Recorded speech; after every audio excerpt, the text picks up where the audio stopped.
Okay, this is our first video essay for Hot Literati and in general, so please be very kind with production value. Love Island. It's the hottest topic as of late. Everyone's watching, and if they aren't, they've definitely heard of Huda and Jeremiah. Even Megan Thee Stallion is watching. She made an appearance last week Thursday. It's an American summer cultural phenomenon. I mean, I told Halo that it's reality TV summer. The basic premise for you guys is that hot singles are isolated from the outside world, living together in a luxurious villa in Fiji to find romantic connections and ultimately win a $100,000 cash prize. At the start, Islanders couple up based on first impressions or even a first kiss, but throughout the season they're encouraged and sometimes forced to recouple, go on dates, and compete in games and challenges.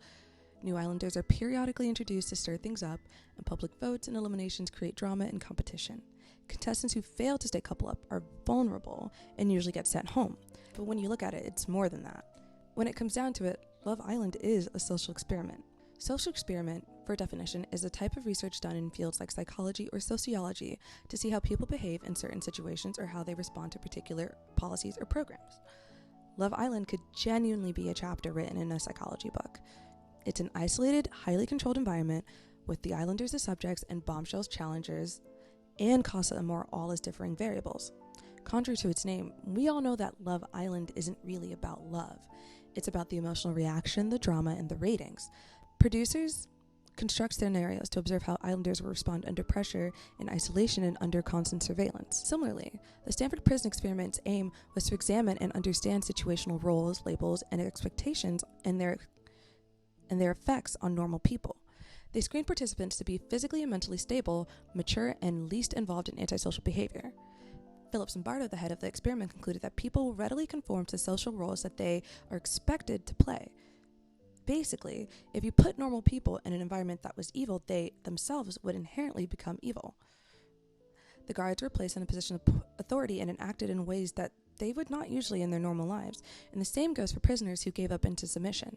Apparently, participants were quoted saying that they themselves were shocked at how they behaved, alluding that the presence of social norms might have a stronger effect on behavior than predetermined social identities. The experiment is not without its controversies. If he lies of consent, extreme psychological distress, Zimbardo's weird role as prison warden, and even more that the official conclusion and narrative of the experiment might have been a lie. The experiment itself has been more aligned to theater than to science, blurring the lines between observation and constructed performance. The guards themselves were told explicitly to oppress the prisoners.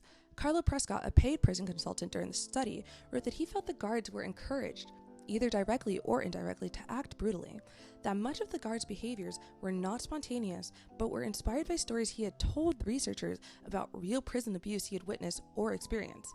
Though Prescott explicitly denied writing the piece with Zimbardo's support, but if Prescott's claims, or the claims attributed to him, were even partially true, then the experiment becomes less of a science and more of a production, a falsification of results.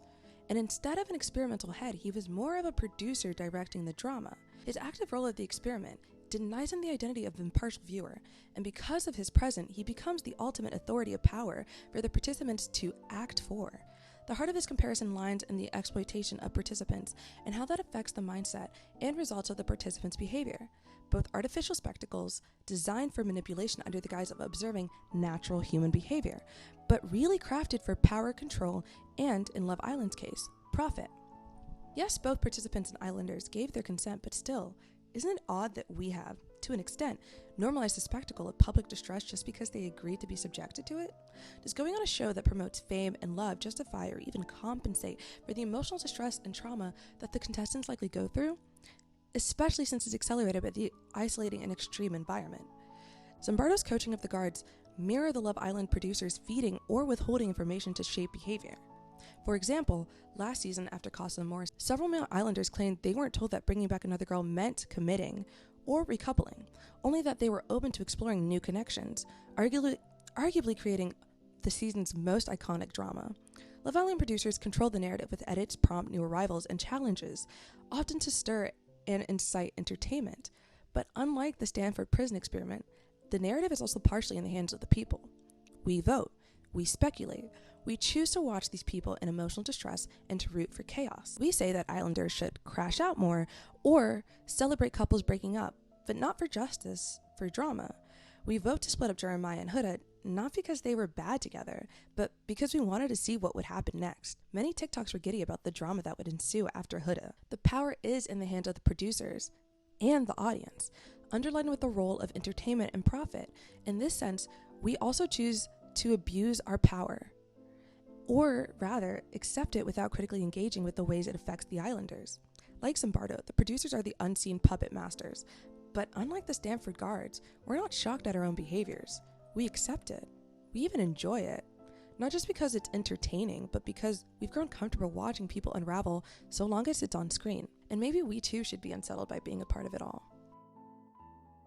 A closer examination on the influence of spectacle. One of the most famous names in the Stanford prison experiment is Dave Eshelman, considered to be the John Wayne of the simulated prison.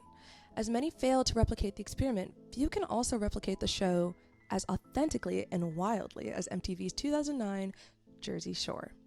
It may be no Love Island, but follows a similar format in putting men and women into a house and filming the ensuing drama, documenting a mostly young Italian-American cast as they work through the Shore store in the day and party in various Jersey clubs at night.